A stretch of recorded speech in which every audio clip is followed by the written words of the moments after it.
அஸ்ஸலாமு அலைக்கும் வரஹ்மத்துல்லாஹி வபரகாத்துஹு. அல்ஹம்துலில்லாஹ் அல்ஹம்துலில்லாஹி நஹ்மதுஹு வ நஸ்தஈனுஹு வ நஸ்தக்ஃபிருஹு வ நஊது பில்லாஹி மின் ஷுரூரி அன்ஃபுஸினா வ மின் ஸய்யிஆத்தி அமாலினா மை யஹ்திஹில்லாஹு ஃபலா முதில்ல லஹு வ மை யுத்லில்ஹு ஃபலா ஹாதிய லஹு வ அஷ்ஹது அன் லா இலாஹ இல்லல்லாஹு வஹ்தஹு லா ஷரீக லஹு வ அஷ்ஹது அன்ன முஹம்மதன் அப்துஹு வ ரசூலுஹு அம்மா பஅத். அன்பிற்குரிய சகோதர சகோதரிகளே, அதுக்கடுத்து குர்ஆனை மனப்பாடம் செய்த ஒருவர் தீர்ப்பு நாளில் 70 உறவினர்களை சொர்க்கத்திற்கு அழைத்து செல்வார் என்பது உண்மையா? குர்ஆனை ஒரு ஹிஃபுல் பண்ணிட்டார்னு சொன்னால் அவர் என்ன செய்வார்? 70 உறுப்பினர்களை சொர்க்கத்திற்கு அழைத்து செல்வார். இது மதரசாவுக்கு ஹிஃபுல் மதரசாவுக்கு ஆள் பிடிக்கிறதுக்காக வேண்டி அஜர்த்துமார்கள் தயாரித்த ஹதீஸ். இது எதுக்குன்னு கேட்டால், மதரசா அங்கே ஆரம்பித்து வச்சுருவாங்க, ஓத யாரும் வரமாட்டாங்க. அப்போ என்ன செய்கிறது? உங்கள் பிள்ளை அனுப்புனீங்கன்னு வைங்க, 70 பேர் சொர்க்கம் போயிடுவீங்க. அப்போ என்ன செய்வான்? நம்ம ஈஸியாக சொர்க்கம் போகிறது வழி இருக்குது, நம்ம இஷ்டத்துக்கு விளையாடுவோம், அவன் ஹாஃபில் மட்டும் ஆக்கி விட்டுருவோம், நம்ம 70 கூட்டு போயிடுவார் அப்படிங்கிறத உண்டாக்குனதுக்காக வேண்டி இது அஜர்த்துமார்கள் உண்டாக்குன ஒரு ஹதீஸ் தானே தவிர இப்படி ஒரு ஹதீஸே கிடையாது. இட்டுக்கட்டப்பட்டது ஹதீஸும் கிடையாது, பலவீனமான ஹதீஸும் கிடையாது, சரியான ஹதீஸும் கிடையாது. ஒரு ஹாஃபில் குர்ஆனை மனப்பாடம் செய்வாரே ஆனால் 70 உறவினர்களை நரகத்தில் சொர்க்கத்திலிருந்து சொர்க்கத்திற்கு அழைத்து செல்வார். இது ஹசான்கிறவர் லண்டன்லேருந்து கேட்டிருக்காரு இந்த கேள்வி. அதே நேரத்தில் ஒரு ஹதீஸ் ஒன்று இருக்குது. என்ன இருக்குன்னு கேட்டால், 10 பேருன்னு வருது. எப்படி வருதுன்னு கேட்டால், அலி ரலியல்லாஹு அறிவிக்கிறாங்க, ரசூலுல்லாஹ் சொன்னதாக, மன் தஅல்லமல் குர்ஆன. இவங்க சொன்ன அர்த்தத்தில் இல்லை, கொஞ்சம் டிஃப்ரெண்ட்டாக வருது, ஆனால் நம்பர் 10 போட்டு வருது. மன் தஅல்லமல் குர்ஆன, யார் குர்ஆனை கற்று ஃபஸ்தல்ஹரஹு, அதை பகிரங்கமாக வெளிப்படுத்தி ஹஃபிலஹு, அதை மனனம் செய்து கொண்டாரேயானால் அதுஹலஹுல்லாஹுல் ஜன்னா, அவரை அல்லாஹ் என்ன செய்வான்னா சொர்க்கத்தில் நுழைய செய்து விடுவான். இப்போ ஷஃபாஹு ஃபி அஷரத்தி மின் அஹ்லி பைத்தி, அவனுடைய குடும்பத்தாரிலிருந்து ஒரு 10 பேருக்கு அவனை பரிந்துரை செய்ய வைப்பான். குல்லுஹும் கது வஜபத் லஹுமுன் நார், எல்லாரும் நரகம்னு முடிவான ஆளுக்க, நரகம்னு முடிவு செஞ்சிருவானான். அதில் 10 பேர் கொடு, நீ பரிந்துரை ரெக்கமெண்ட் பண்ணேன்ட்ட அப்படின்னு அந்த 10 பேருக்கு என்ன செய்வான்? அல்லாஹ் சொர்க்க நரகவாசின்னு முடிவு செய்யப்பட்ட 10 பேரை பிடிச்சி அந்த 10 பேருக்காக வேண்டி இவர் இந்த ஹாஃபில் இருக்கார்ல, ஹாஃபில் மட்டும் இல்லை, குர்ஆனை கற்று அதை பிரச்சாரம் செஞ்சு மனப்பாடம் செய்த ஆலிமாவும் இருக்கார் இல்லையா, அவருக்கு தான், அவருக்கு இந்த மாதிரி இருக்குங்கிற ஒரு ஹதீஸ் திருமதியில் இருக்கிறது, அகமதில் இருக்கிறது. இதில் உள்ள ஹதீஸ் எடுத்துக்கிட்டிங்கன்னா, திருமதியில் வரக்கூடிய ஹதீஸில் ஹஃப்ஸ் இப்னு சுலைமான் அப்படிங்கிறவர் அவர் அதை எப்படி வருது, அறிவிப்பாளர் யார் யார் வர்றான்னு கேட்டால், அலி இதை சொல்கிறாங்க, அலி சொன்னாங்கன்னு இருக்குது. முஸ்னத் அகமதில் இருக்குது. அகமதில் அலி நேராக சொல்லியிருப்பாரா? 2 பேர் காலத்துக்கும் பெரிய வித்தியாசம் இருக்குது. அகமது அலி யார்கிட்ட சொன்னார்ன்னு கேட்டால், ஆசிம் என்ற ஆள்கிட்ட சொல்கிறாரு. ஆசிம் யார்கிட்ட சொல்கிறாருன்னு கேட்டால், கசீர் பின் ஜாதான் அப்படிங்கிற ஆள்கிட்ட சொல்கிறாரு. இவர் யாருன்னு பார்த்தா, இவர் ஆள் போக்கு சரியில்லாள், இவர்கிட்ட சொன்னதாக வருதில்ல இந்த 3வது ஆள், இவர் சரியில்லாதார், பலவீனமான ஆள். பலவீனம்னா ஒன்றோட ஒன்று சொல்லக்கூடிய ஆளுக்க, நினைவாற்றலாம் சரியாக இருக்காது, நேர்மாக நாணயம்லாம் இல்லாத ஆளுக்களை பலவீனம்னு சொல்லுவாங்க. ஆள் பலவீனமான ஆள், இவர் ரசூலுல்லாஹ் சொன்னான்னு சொல்லுவது இவர் ஏற்றுக்கிற முடியாது, முன்ன பின்ன இருக்கலாம் அப்படின்னு வந்துடுது. சரி, அவர் யார்கிட்ட சொல்கிறாருன்னு கேட்டால், ஹஃப்ஸ் இப்னு சுலைமான்கிட்ட சொன்னாராம். அவர் யாருன்னு பார்த்தா அவர் பலவீனமான ஆள். இவர் இந்த கசீருங்கிற ஆள் பலவீனமான ஆள். அவர் யார்கிட்ட சொல்கிறாருன்னா ஹஃப்ஸ்கிட்ட சொல்கிறாரு. ஹஃப்ஸு யாருன்னு பார்த்தீங்கன்னா அவர் பலவீனமான ஆளாக இருக்கார். அவர் முகமதுகிட்ட சொல்கிறாரு, முகமது அப்துல்லாட்ட சொல்கிறாரு, அப்துல்லா அஹமது பின் ஹம்பல்கிட்ட சொல்கிறார். இப்போ அஹமது பின் ஹம்பல்கிட்ட 7 பேர் வழியாக இந்த செய்தி வரிசையாக சங்கிலியாக வருகிறது. நடுவில் உள்ள 2 பேர் பலவீனமாக இருக்கிறாங்க. இந்த பலவீனமான ஆளுக்கு உன்னோட கொண்டு இந்த பேரெல்லாம் சேர்த்து இந்த செய்தியும் சேர்க்குற மாதிரி பேரையும் சேர்த்துக்கலாம். எனக்கு அவர் சொன்னார் இவர் சொன்னார்னு சேர்த்து செஞ்சிருந்தார்களே, ஆனால் அது ரசூலுல்லாஹ் சொன்னாங்க என்பது உறுதிப்படுத்தப்படலை. நமக்குள்ள கட்டளை என்ன? ஒலா தக்ஃபு மா லைஸ லக பிஹி இல்முன், திட்டவட்டமான அறிவு இல்லாத ஒன்றை பின்பற்றாத. திட்டவட்டமாக ரசூலுல்லாஹ் சொன்னாங்க நிரூபிக்கிறதா இருந்தால் சொன்னவர் கரெக்டான ஆளாக இருக்கணும். ஒரு ஆள் வழியாக ஒரு ஆள் சொன்னவன் நம்புகிறோம்னா அந்த ஒத்தாள் கரெக்டான ஆளாக இருக்க வேண்டும் என்று இருக்கிறது. அதனால் இந்த அகமதில் உள்ள ஹதீஸில் இவர் வந்துடுறாரு. இதே திருமதியில் வர்ற ஹதீஸ்லையும் அப்படியே சேம் இதே 2 பேர் தான் வர்றாங்க. கசீர் இப்னு ஜாதான் என்பவர் ஹஃப்ஸ் இப்னு சுலைமான்கிட்ட சொன்னார், அவர் அலி இப்னு ஹுஜர்கிட்ட சொல்கிறாரு, அவர் திருமதிட்ட சொன்னார்னு வருது. 72ங்கிறது இல்லை, 10 பேருக்கு சிபாரிசு பண்ணுவாங்க. அதுவும் யார்? ஹாஃபில்களுக்கு இல்லை, ஆலிம் ப்ளஸ் ஹாஃபில், குர்ஆனை ஓதி அதை கற்று பிறருக்கு சொல்லி கொடுத்து குர்ஆனை மன்னனம் செய்து இப்படி யார் இருக்கிறார்களோ அவர்கள் வந்து செய்வாங்கன்னு இருக்குது, ஆனால் செய்ய மாட்டாங்க அப்படிலாம் கிடையாது. ஏன்னா ஹதீஸ் சரியான ஹதீஸ் இல்லைல்ல, சரியான ஹதீஸாக இருந்தால் அது செய்யலான்னு இருக்கும். அது ஒரு விஷயம். 30ஆம் தேதி இரவு கேள்வி பதில் நிகழ்ச்சியில் கணவன் மனைவிக்கு வழங்கிய நகைக்கு மனைவி தனியாக ஜக்காத்து கொடுக்க வேண்டும் என்று சொன்னீர்கள். இப்போ நான் வந்து என் மனைவிக்கு ஒரு நகையை நான் அன்பளிப்பாக கொடுத்துட்டேன்னு சொன்னால், நான் இதுக்கு ஜக்காத்து கொடுத்துட்டாலும் என் மனைவிக்கு அது உரிமை ஆகுது.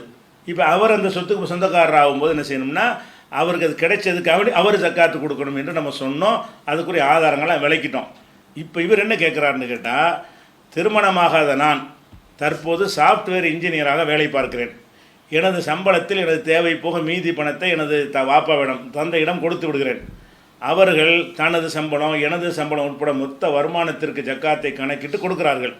இது போதுமானதா, அல்லது எனது சம்பளத்தில் என் சார்பாக 2.5% ஜக்காத்தை நான் வழங்கிவிட்டுத்தான் மீதி தொகை எனது தந்தையிடம் கொடுக்க வேண்டுமா? அதன் பிறகு அவர்கள் கைக்கு சென்ற பிறகு அவர்கள் சம்பாத்தியத்தோடு நான் கொடுத்த பணத்திற்கும் சேர்த்து எனது தந்தை மீண்டும் ஜக்காத்து வழங்க வேண்டுமான்னு கேட்குறாரு. நல்ல கேள்வி தான் இது கேட்குற யாருன்னு கேட்டால் முகமது ஷஃபிங்கிற சகோதரர் கேட்குறாரு, நரிப்பையூர்லேருந்து கேட்குறாரு. அதாவது என்னென்னு கேட்டால், இப்போ ஒரு சம்பளம் ஒரு இடத்துல வேலை செய்கிறார். வேலை செஞ்சு 1 லட்ச ரூபா மாதம் சம்பளம் வாங்கிட்டார். இவருக்கு வருமானம் வந்துருச்சுல, இந்த 1 லட்சத்துக்கு இவர் ஜக்காத்தை கொடுத்துவிட்டு மீதியை வாப்பாவுக்கு அனுப்புகிறதா, அல்லது வாப்பா மொத்தமாக சேர்த்து கொடுத்துருவாங்க அப்படின்னு அனுப்புகிறதான்னு கேட்டால், நான் ஏற்கனவே சொன்ன விளக்கத்தின் பிரகாரம் பார்த்தா இவர் கொடுக்கணும்னு வரும். அதை வச்சு பார்த்தோம்னு சொன்னான். அப்படி வரும்போது நான் இப்போ ஒருக்கா கொடுத்துட்டு என் தந்தைக்கு வேறு நான் கொண்டு அவற்றை கொடுப்போம், அவர் ஒருக்கா கொடுக்க வேண்டியிருக்கிறது. இப்போ நான் எனக்கு சம்பாத்தியம் கிடைத்த காரணத்திற்காக நானும் கொடுத்து விட்டு அதை என் தந்தை இடத்துல கொடுக்கும்போது அவரும் கொடுக்க வேண்டுமா, அல்லது எப்படி இந்த விளக்கம் கேட்குறாரு. நீங்கள் சொன்ன விளக்கப்படி வந்து நானும் கொடுக்க வேண்டும் என்று வருதே, இதுதான் இவருடைய கேள்வி. இது வந்து நல்ல கேள்வி தான். ஆனால் ஒரு பொதுவான விஷயத்தை விளங்கிக்கணும். எந்த ஒரு சொத்தாக இருந்தாலும் தனித்தனி நபருக்கும் அந்த சொத்துக்களை வைத்திருப்பாங்க, கூட்டாகவும் சொத்துக்களை வைத்திருப்பாங்க. பிரிக்கப்படாமல் எல்லாருக்கும் பொதுவுன்னு வச்சுருப்பார்கள்.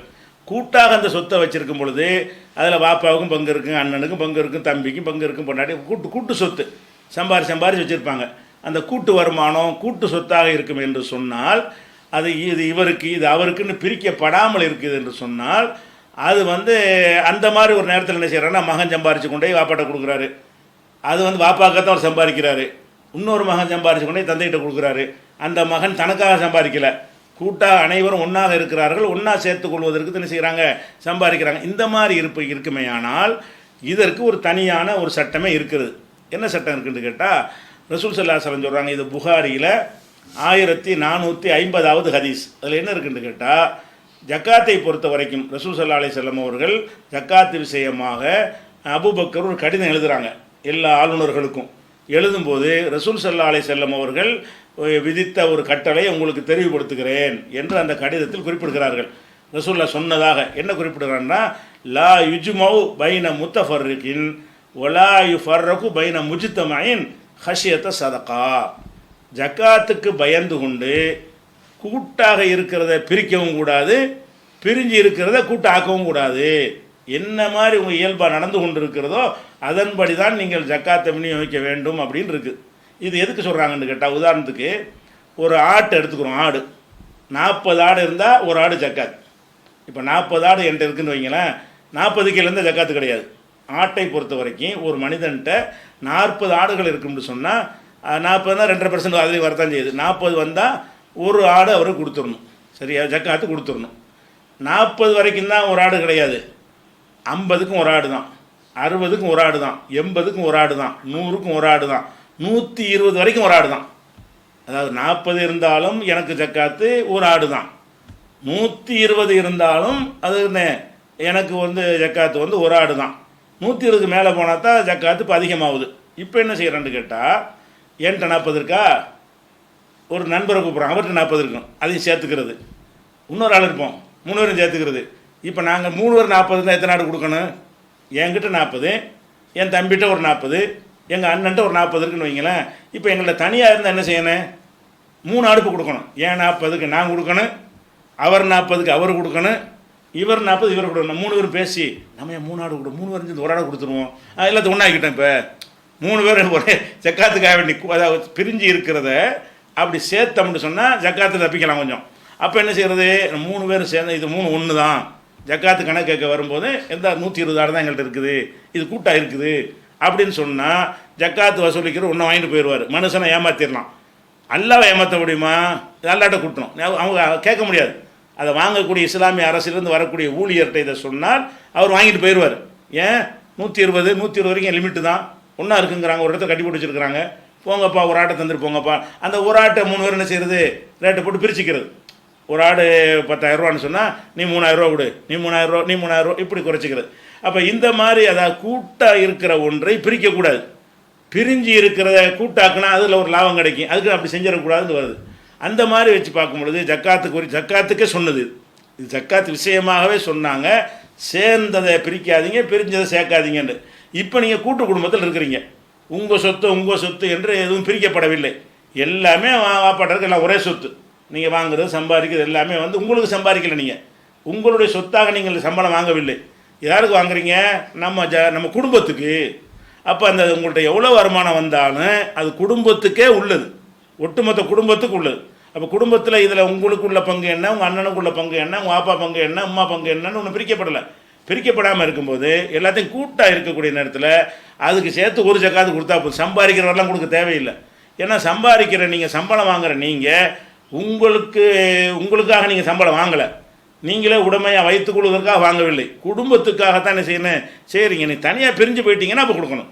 நீங்கள் கூட்டு குடும்பமாக இல்லாமல் நீங்களே உங்கள் கண்ட்ரோல் அதை வைத்துக்கொள்கிற ஒரு முடிவுக்கு நீங்கள் வந்தால், என்ன வாப்பாடலாம் இருக்கலை நான் தனியாக போகிறேன் அப்படின்னு வந்தால் நீங்கள் வாங்குகிற சம்பளம் நீங்கள் கொடுத்துட வேண்டியது. இப்போ என்னென்னு கேட்டால் உங்களுக்கு உரியதாவது இல்லை, நீங்கள் நினைக்கல, கூட்டாகத்தான் போய்கிட்டு இருக்கிறது. அப்படி இருக்கும் கூட்டாக இருக்கும்போது அது எல்லாருக்கும் உள்ள கணக்குன்னு அர்த்தம். எப்போ நீங்கள் கூட்டாக இருக்கிறீங்களோ, நீங்கள் சம்பாதிக்கிறது, அண்ணன் தம்பி சம்பாதிக்கலாம், சேர்த்து ஒரு 5 லட்ச ரூபா வந்துச்சுன்னு சொன்னால் 5 லட்சமும் எல்லாருக்கும் உள்ளது. அதுக்கு ஜக்காத்து கொடுத்துட்டால் எல்லாருடைய ஜக்காத்து கடமை நீங்கிவிடும். 5 லட்சத்துக்கு தான் கொடுக்கணும் ஜக்காத்து, சரியா? அதில் ஒவ்வொரு நீ 1 லட்சம் சம்பாதிச்சிட்டு வந்த அதுக்கு தனியாக கொடு, நீ ஒன்று வந்த அது அப்படின்னு சொல்வது கிடையாது. ஏன்னா அது கூட்டாக இருக்கிறது பிரிக்கிறதாயிருது. அது அந்த அடிப்படையில் இவர் கொடுக்க தேவையில்லை. அந்த இன்ஜினியருடைய அந்த சபி அவர்கள் தனியாக நீங்கள் கொடுக்க வேணாம். நீங்கள் சம்பாதிக்கிறது உங்களுக்காக நீங்கள் சம்பாதித்தால் நீங்கள் கொடுக்க வேண்டும். குடும்பத்துக்காக சம்பாதித்தால் உங்கள் பணமாக அது ஆவலை, அது கூட்டு சொத்தில் வந்துடுது, அதில் அவர் கொடுத்துருவாருன்னா உங்களுக்கு எந்த கடமையும் இல்லை, 2 ஜக்காத் டபுள் என்று வராது. திருக்குர்ஆன் தமிழாக்கம் மூளை பி ஜைனுல் ஆபிதீன். புனித குர்ஆன் அருளப்பட்ட வரலாறு, அது தொகுக்கப்பட்ட வரலாறு, அது இறைவனால் தான் அருளப்பட்டது என்பதற்கான அடுக்கடுக்கான சான்றுகள், அனைவரும் புரிந்து கொள்ளும் வகையிலான எளிய தமிழ்நடை, உயர்தரமான காகிதம் மற்றும் பைண்டிங், 1856 பக்கங்களை கொண்ட 16வது பதிப்பு, விலை ரூபாய் 450 மட்டுமே. மற்றும் 100க்கும் மேற்பட்ட தலைப்புகளில் சகோதரர் பிஜே அவர்கள் எழுதிய இஸ்லாமிய அறிவை மேலோங்க செய்யும் புத்தகங்கள் என அனைத்தும் கிடைக்கும் இடம் மூன் பப்ளிகேஷன், 83/3 மூர்த்தெரு, முதல் மாடி, மண்ணடி, சென்னை 1. தொடர்புக்கு 9444276341. அந்த காபத்துல்லா பற்றி அன்றைக்கி சொன்னோம் இல்லையா, அதை அந்த செவ்வகமாக இருக்கும்ல, அதை சுற்றி அந்த சி வடிவத்தில் இங்கிலீஷில் சி எழுத்து மாதிரி ஒரு வளைவு ஒன்று வச்சுருப்பாங்க. அதை பற்றி நம்ம சொன்னோம். அதை பற்றி ஒரு கேட்குறாரு, யார் ஃபவுசான்கிற ஒரு ஜித்தாவிலேருந்து கேட்குறாரு. அந்த காபத்துல்லாவிற்கு உட்பட்ட சி வடிவ வளையத்திற்கு ஹஜர் இஸ்மாயில் என்று பெயர் சூட்டப்படுவதற்கு காரணம் என்ன அப்படிங்கிறார். அதாவது அந்த காபாவை சுற்றி அந்த லாடை மாதிரி இருக்கும்ல, சி மாதிரி, அதை எப்படி அந்த அரபிகள் அதுக்கு பேரை வச்சுருக்கிறாங்கன்னு கேட்டால், அது ஹிஜ்ர் இஸ்மாயிலுடைய ஒரு அறை, இஸ்மாயிலுடைய பகுதின்னு சொல்லி அதை பேர் வச்சுருக்கிறாங்க. அது ஏன் இஸ்மாயிலுக்கு அங்கே வர்றாரு, இஸ்மாயில்னு ஏன் பேர் வச்சாங்க, அதில் இஸ்மாயிலுக்கு என்ன ரோல் இருக்குது, அது காரணம் என்று விவரம் கேட்குறாரு. இந்த பேர் வைத்தது அல்லாஹ் சொல்லி இந்த பேர் வைக்கப்படலை, ரசூல் ஸல்லல்லாஹு அலைஹி வஸல்லம் சொல்லி பேர் வைக்கப்படலை. ஏதோ ஒரு காரணத்தினால அந்த காலத்தை அது அப்படி பேரை சொல்லிவிட்டாங்க. சொன்னால் தொடர்ந்து வந்துக்கிட்டே இருக்கிறது ஹிஜ்ர் இஸ்மாயில்னு. தேடி தேடி பார்த்தாலும் ஹதீஸில் ரசூலுல்லாஹ் அது மாதிரி பேர் வைப்பதற்கு ஒரு ரீசன் சொன்னதாகவோ வரலாற்று ரீதியான ஒரு ஏற்கத்தக்க சான்றுகள் அடிப்படையிலோ அதற்கு காரணம் கிடைக்கவில்லை. ஆனால் 2 காரணத்தை ஊகத்தின் அடிப்படையில் சிலர் சொல்லியிருக்கிறார்கள். ஒரு காரணம் என்னென்னு கேட்டால், அந்த இடத்துல தான் இஸ்மாயில் நபி அடக்கம் செய்யப்பட்டிருக்கிறாரு. இதில் இந்த லாடை மாதிரி இருக்குது பார்த்தீங்களா, அதுக்குள்ளே தான் என்ன செய்கிறாங்க, இஸ்மாயில் நபி அடக்கம் செய்யப்பட்டிருக்கிறாங்க, அதனால தான் ஹிஜ்ர் இஸ்மாயில்னு பேர் அப்படின்னு சில ஆட்கள் என்ன செய்கிறாங்க, பரப்புகிறாங்க. குறிப்பாக இஸ்லாத்தினுடைய எதிரிகள் இது ஜாஸ்தியாக பரப்புகிறாங்க. அது ஒரு கல்லறை தான் அது அடக்கம் செய்யப்பட்ட ஒரு இடம்தான் காட்டுவதற்காக வேண்டி இதை யூதர்கள் போன்றவர்களும் இஸ்லாத்தை கெடுக்கிறவங்களும் இஸ்லாமிய பேரில் இந்த ஒரு காரணத்தை பரப்பி கொண்டிருக்கிறார்கள். ஏன்னா நீங்களே பேரை சொல்லிட்டீங்கல்ல, ஹிஜ்ரி இஸ்மாயில் சொல்லிவிட்டீங்க அப்படிங்கிற ஒரு அடிப்படையில் அந்த ஒரு பரப்புகிறாங்க. இது கட்டுக்கதை, இப்படி ஒன்றும் கிடையாது. இன்னும் சொல்ல போனால் இஸ்மாயில் அலைஹிஸ்ஸலாம் வாழுகிற போதே அவங்க தானே அந்த காபாவை கட்டுறாங்க. இவங்க காலத்தில் தான் இப்படி ஆக்கிவிட்டாங்க. நல்லா விளங்கிக்கிறங்க. காபத்துல்லா வந்து 2வது கட்டினாங்களே, அதாவது மக்கா காஃபியர்கள் கட்டினாங்களே, அவங்க தான் இந்த காபாவோட வடிவத்தை 4 செவ்வகமாக கட்டி இதை சும்மா விட்டுட்டாங்கங்கிறது இவங்க காலத்தில் தான். இப்ராஹிம் நபி காலத்தில் இவரும் சேர்ந்து இஸ்மாயிலும் சேர்ந்து கட்டினாங்கல்ல, அப்போ கட்டின எப்படி இருந்துச்சு? இந்த வளைவும் சேர்ந்து பள்ளிவாசலாக இருந்துச்சு. பள்ளிவாசலாக இருந்த ஒரு நிலையில் மூத்தா போயிட்டாருன்னா பள்ளிவாசல் ஒன்று அடைக்கிருப்பாங்களா? இதே மாதிரி இருந்தாங்கன்னா அடக்க நீங்கள் சொல்லலாம். இந்த மாதிரியே இருந்துச்சு, அது காலி இடமா இருந்தாலும் அங்கே அடக்கிட்டாங்கன்னு சொல்லுவதா இருந்தால் இது மக்கா காஃபிர் தான் இப்படி பண்ண வேலை. அதுக்கு 5000 வருஷத்துக்கு முந்தைய இப்ராஹிம் நபி அவர்கள் 5000 ஒரு வரலாற்று கணக்குப்படி, ஆத்தன்டிக்கான கணக்கு கிடையாது, ஒரு உத்தேசமான ஒரு 5000 ஆண்டுக்கு முன்னாடி உள்ள கணக்குப்படி இப்ராஹிம் நபி அவர்கள் அந்த காபா கட்டுறாங்க. இஸ்மாயில் நபி சேர்ந்து கட்டுறாங்க. கட்டும்போது 3 பக்கம் சதுரமாகவும் ஒரு பக்கம் வளைவாகவும் வைத்து தான் என்ன செஞ்சாங்க? அரை வட்டம் போட்டு தான் கட்டினார்கள் இருக்குது. கட்டும் பொழுது அந்த காபா அப்படி இருக்கிற நேரத்தில் இவர் மௌத்தா போயிட்டார் இஸ்மாயில் நபி. அவருடைய அந்த காலத்து மக்கள் கொண்டு பள்ளிவாசல் உள்ளே கொண்டு கிடக்குவாங்க. ஒரு இறைவனை வணங்குவதற்காகவே கட்டுவீராக அல்லாஹ் கட்டளையிட்டு தூய்மைப்படுத்துவீராகன்னு கட்டளையிட்ட ஒரு இடத்துல கொண்டு போய் இவரை கொண்டு அடைக்கிருப்பாங்களா? அந்த காலத்து மக்கள் வந்து அடைக்கிருக்க மாட்டாங்க, சான்ஸே கிடையாது. அதனால் இஸ்மாயில் நபியுடைய கபூர் அங்கே இருக்குது என்று சொல்வார்களே, ஆனால் அது இஸ்லாமிய அடிப்படைக்கு எதிரானது, அது கட்டுக்கதை, அது பொய், அது எந்த ஒரு வரலாற்று ஆவணங்களும் சான்றுமே கிடையாது. இன்னொரு விஷயம் என்னென்னு கேட்டால், ஆரம்ப காலத்தில் இப்ராஹிம் நபி அவர்கள் வந்து இஸ்மாயில் நபியை கொண்டு போய் அவங்க தாயையும் கொண்டு போய் மக்காண்டு இப்போ இருக்கல, அப்போ மக்காவா இல்லை, பாலைவனமாக இருக்குது, அங்கே கொண்டு விட்டுட்டாங்க. யார்? அல்லாஹ்வுடைய கட்டளை பிரகாரம் இந்த மக்காங்கிறது உருவாகணும், அதை நோக்கி மக்கள்லாம் வரணும், அங்கே ஒரு ஆலயத்தை புதுப்பிக்கப்படணும் என்பதற்காக வேண்டி அல்லாஹ் கட்டளையிட, அதுக்காக என்ன செய்கிறான்? அல்லாஹ் வந்து உன் மனைவியும் பிள்ளையும் கூட அங்கே கொண்டு குடியமர்த்து அப்படின்ற உடனே ஒரு மனைவியும் கொண்டாந்து அங்கே குடியமர்த்திட்டாங்க. யாரை? இஸ்மாயில் நபியையும் அவங்க ஹாஜர் அவர்களையும் அங்கே குடியமர்த்திட்டாங்க பாலைவனத்தில். அப்புறம் கொஞ்சம் மக்களை சேர ஆரம்பிச்சிட்டாங்கன்னு வைங்களேன். அப்போ இஸ்மாயில் என்ன செய்வார்னா, அவர் ஆடு மேய்ப்பார். அந்த காலத்தில் ஆடு மேய்க்கிறேன்னா ஒரு இந்த மாதிரி ஆடு மேய்க்கிறேன் கேவலமாக நினைப்பாங்க. ஆடு எல்லோரும் மேய்ப்பாங்க. ரசூலுல்லாஹ் நான் மேய்ச்சேன்னு இருக்கிறாங்க. நான் அற்பமான கூலிக்காக வேண்டி நான் ஆடு மேய்ச்ச ஆளு தான் அப்படிங்கிறது. இப்போ இஸ்மாயில் நபி ஆடு மேய்ச்சிட்டு வந்து இந்த காபா கட்டுற இடம் இருக்குல்ல, கட்டுறதுக்கு முன்னாடி அவர் வயசாகி பெரிய ஆளாக போயில காபா கட்டுறாங்க. அவர் அந்த இடத்துல தங்க வைக்கிற நேரத்தில் இந்த ஹிஜ்ரி இஸ்மாயில்னு சொல்கிற அந்த இடத்துல ஒரு செட்டு போட்டு அதில் தான் ஆட்டை கட்டுவாராம். அதனால ஹிஜ்ரி இஸ்மாயில் அந்த இடத்துக்கு பேர். அதுக்கப்புறம் அந்த இடமும் கட்டப்படும் போது பள்ளிவாசலில் காபாவோட சேர்ந்துருச்சு அப்படின்ற ஒரு காரணத்தை நிறைய பேர் என்ன செஞ்சுருக்கிறாங்க, எழுதியிருக்கிறாங்க. நிறைய தஃப்சீர்களில் இந்த காரணத்தை சொல்கிறாங்க. ஆனால் இது எதுலேருந்து எடுத்தாங்க இந்த காரணத்தை? இது எங்கே, யார் இதை சொன்னா? இது எங்கே, அந்த ப்ரூஃப் எப்படி இருக்குது சங்கிலி தொடரா? ஒன்றுமே இல்லை. அதனால நமக்கு என்னென்ன ஏதோ ஒரு பேரை வச்சுக்கிட்டாங்க, என்ன காரணம் வச்சாங்கன்னு தெரியலை. ஹத்தீம்ன்ட்டு அதுக்கு பேராக ஹத்தீம் என்ற பேரையும் சொல்லுவாங்க, ஹிஜ்ரி இஸ்மாயில்னு சொல்லுவாங்க. அதுக்கு பல பேர் இருக்கிறது. எந்த பேர் இருந்தாலும் இஸ்மாயில் நபியோட தொடர்படுத்தியதற்கு எந்த ஒரு ரீசனும் ஆதாரப்பூர்வமாக கிடைக்கல. ஏதாவது பேருன்னு வச்சுட்டு போயிட்டு இருக்க வேண்டியதான். எது கிடைக்கலையோ அதுக்கு பேர் அவ்வளோ நம்ம அடையாளத்தை வச்சுருக்காங்கன்னு சொல்லிட்டு போயிட்டு இருக்க வேண்டியதானே தவிர இல்லாத ஒன்றை நம்ம என்ன செய்ய முடியாது, விளக்க முடியாது. அஸ்ஸலாமு அலைக்கும் வரஹ்மத்துல்லாஹி வபரகாத்துஹு. வல்ல ரஹ்மானின் மாபெரும் கிருபையால் தஞ்சை மாவட்டம் அதிராம்பட்டினத்தில் இயங்கி வரும் அல் ஹிதாயா மகளிர் இஸ்லாமிய கல்லூரி இஸ்லாத்தை தூய வடிவில் அறிந்து கொள்ள விரும்பும் மகளிருக்காக 1 வருட ஆலிமா பட்டக்கல்வி, வெளியூர் மாணவிகளுக்கு தங்கி பயில பாதுகாப்பான ஹாஸ்டல் வசதி, தீனுல் இஸ்லாத்தை ஏற்ற மகளிருக்கு 3 மாத தீனியாத் என்னும் அடிப்படை கல்வி இலவசம். புதிய மாணவிகளுக்கான சேர்க்கை துவங்கிவிட்டது. மார்க்கம் பயில விரும்பும் மாணவிகள் உடனே முன்பதிவு செய்யுங்கள். தொடர்புக்கு 6381664744, 8015379211, 8637623634. பைபிளில் லூக்காண்டு ஒரு பைபிள்னா பழைய ஏற்பாடு புதிய ஏற்பாடுன்னு வச்சுருக்கிறாங்க. அந்த புதிய ஏற்பாட்டில் வந்து 4 சுவிசேஷம் 4 பேர் எழுதின புக்கு அதில் இடம்பெற்றிருக்கிறது. மத்தேயுன்னு ஒரு ஆள், மார்க் ஒரு ஆள், லூக்கா ஒரு ஆள், யோவான் ஒரு ஆள், 4 பேர் எழுதின சுவிசேஷம் தான் புதிய ஏற்பாட்டில் பெரிய புக்காக இருக்குது. அப்புறம் சின்ன சின்ன கடிதங்கள்லாம் வேறு இருக்கும். இப்போ இந்த லூக்கா என்ன செய்கிறார்? லூக்காவை தான் கேட்குறாரு.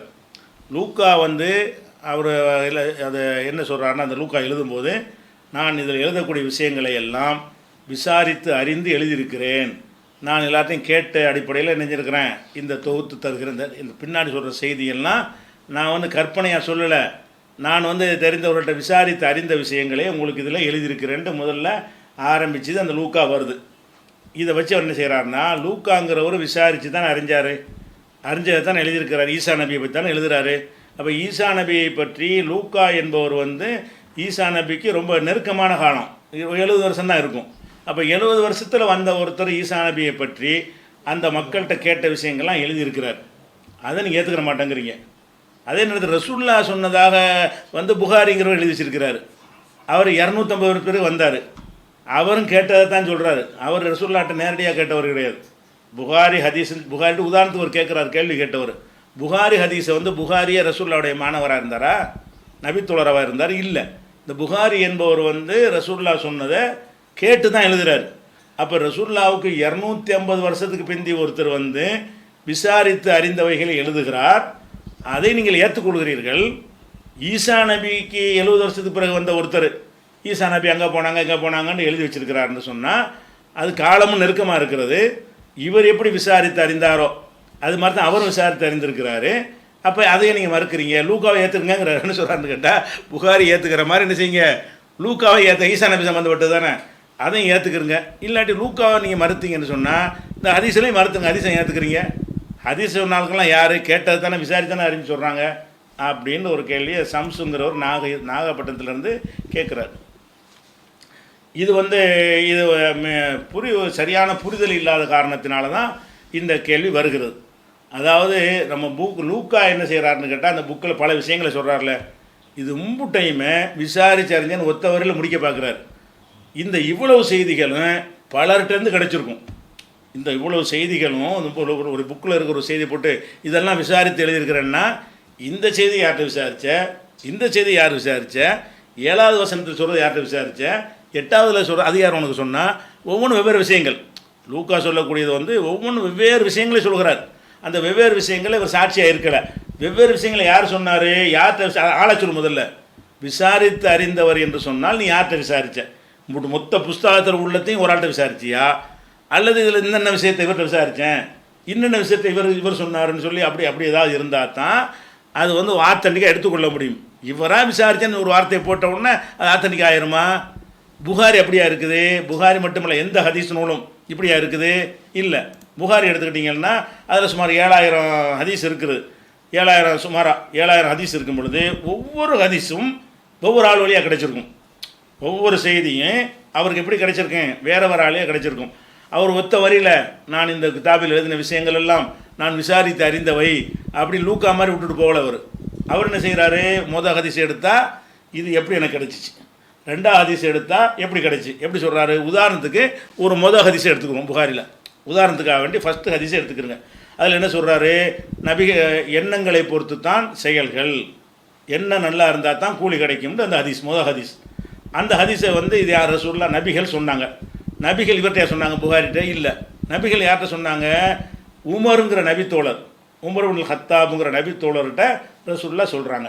சரி, வாழ்ந்துருக்கிறார். அப்போ இவர் வழியாக அது கிடைச்சிருச்சு. அந்த உமருங்கிறவர் புகாரிட்ட சொன்னாரா? இல்லை.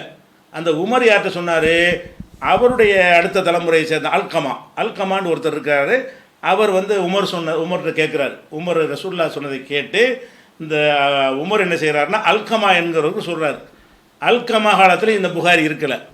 அல்கமா சொன்னதாக யார் சொல்கிறா, முகமது பின் இப்ராஹிம் சொல்கிறார். அல்கமா என்ற ஆள் போய் முகமது பின் இப்ராஹிம்கிட்ட சொல்கிறார். அவர் என்ன செய்கிறாருன்னு கேட்டால் யஹ்யா பின் சயீது அல் அன்சாரி என்பவர்கிட்ட சொல்கிறார். அவர் என்ன செய்கிறாருன்னா, இப்படி ரசூலுல்லாஹ் சொன்னாங்க, உமர் வழி என்ன நாளுக்கு எனக்கு சொல்லி இந்த செய்தி கிடைச்சிச்சின்னு சொல்லி சுஃபியான்கிற ஒரு ஆள்கிட்ட போய் சொல்கிறார். சுஃபியான்கிற ஒரு ஆள் என்ன செய்கிறாருன்னா அப்துல்லா இப்னு ஜுபைர்கிட்ட போய் சொல்கிறார். அவர் என்ன செய்கிறார், புகார்கிட்ட சொல்கிறார்.